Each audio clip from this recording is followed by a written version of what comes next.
गोवा सरकारचा सध्या गोविंदा झालाय की काय असा प्रश्न आता निर्माण झालाय।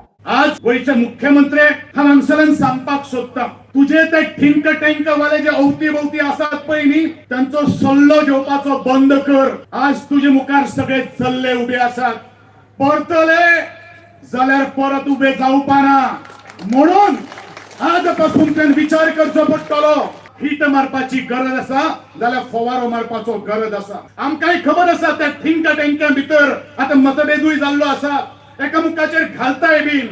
अशें चिंतू नाकात की तुमची थिंक टँक भरिल्ली आसा आणि आमची थिंक टँक रिती आसा।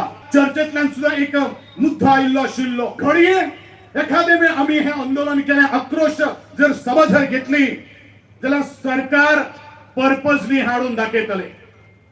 दाखयात हाडून कापसता तुमची जो प्रोसेस जो आसा पळय न्ही तो स्लो करून दाखयात। फुडें तुमची फास्ट ट्रॅकाचेर मुखार वचपाची गती कितें आसा पळय न्ही ते तुमकां आमी दाखयतले। अरे आमकां धमकी दिवं नाकात रे, आमकां भीक तुमची नाका रे, आमकां जाय आमचो संविधानीक अधिकार जाय।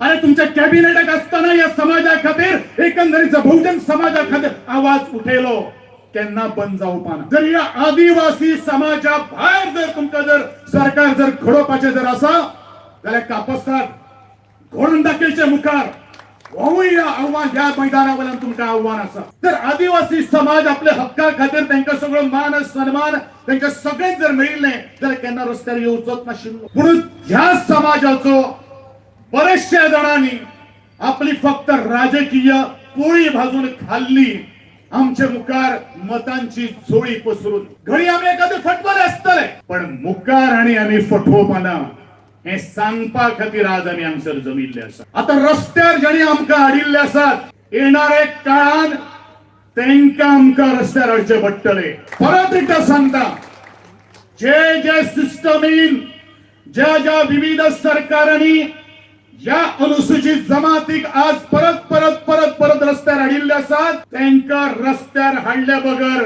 आमी केन्नाच सोडपाना हे सांगपा खातीर या सगळे मुखार आमी जमिल्ले आसा। घडये आमच्यातले काही नासतले आसतले, काही जाणांक प्रोटोकॉल लागिल्लो आसा, तो प्रोटोकॉल आमी असोच मुखार व्हरोया। गोविंद गावडेक मात केन्ना तो प्रोटोकॉल लावपाना। सरकारला धारेवर धरायला विरोधक नाहीत, पण सरकारमधील आमदारच ते काम आता चोख पार पाडत आहेत। इथे आता भाजप पक्षाच्या नीती आणि रीती अजिबात कामाला येणार नाही एवढं मात्र खरं। एका बाजूला सत्ताधारी होड्यात विरोधकांची झालेली गर्दी केडरला सुद्धा जागा द्यायला तयार नाही, दुसऱ्या बाजूला दुसऱ्यांना आवरायला गेल्यावर इथे स्वकीय घाव घालून निघाले। एसटी राजकीय आरक्षणाच्या विषयाने एकत्र आलेल्या एसटी समाजाने दोन अंगे पाहायला मिळाली आहेत।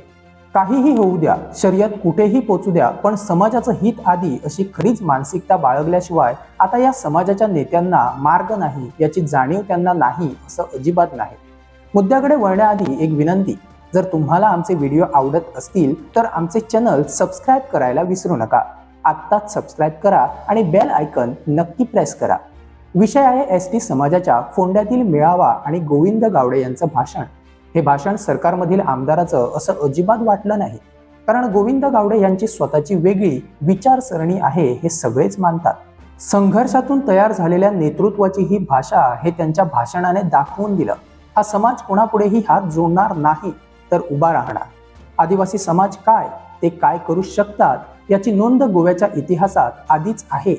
एसटी आरक्षणावरून गोविंद गावडे यांच्या मुलीचं भाषण आणि नंतर आता गोविंद यांचं भाषण, त्यांनी स्वतःच्या सरकारला आणि मुख्यमंत्र्यांना घरचा आहेर दिला असं म्हणावं लागेल।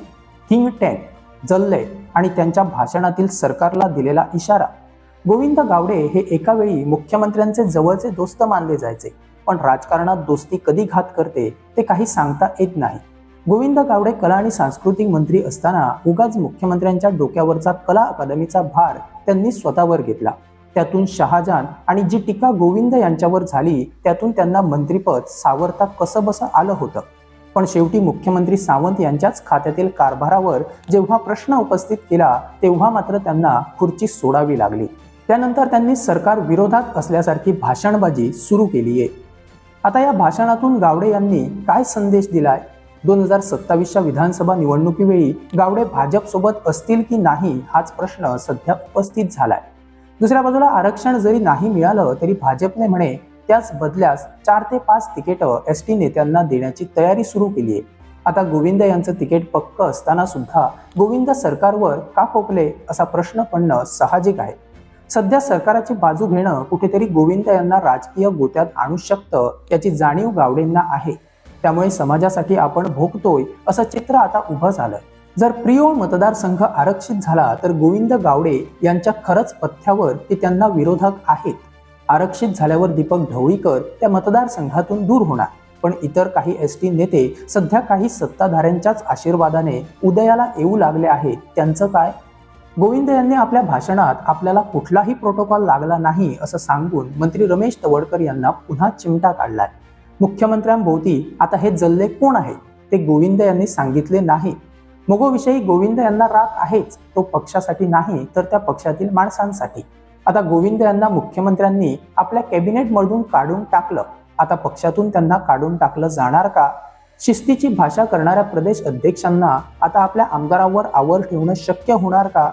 जर सध्या पक्षाने गोविंद यांच्या विरोधात काही कारवाई करण्याची हिंमत दाखवली तर उठा संघटना तो प्रयत्न हाडून पाडू शकते का?